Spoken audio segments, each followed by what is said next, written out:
দাও ধুয়ে দেবো কি দেবো তোমার আলু দেবো মাংস দেবো ঝোলে ভালো হয় এই দিয়া আর মেঘটাও ধুয়ে দাও এখানে দেবো হ্যাঁ দাও না পাতে ঠান্ডাও ধুয়ে দিচ্ছে দাও কি কেন মা আরে খেয়ে নিচ্ছি এটা দিদি আর ঝোল দেবো কি ঝোল দেবো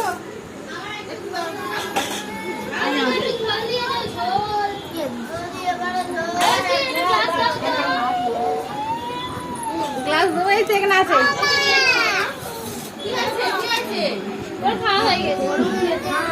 ভাই কি করছে রে ভাইয়ের ফটো দেয় ফটোটা দেখাই ভালো করতে যাচ্ছি এটা একটু ধারে থাক ধুয়ে দিলাম না খেয়ে নাও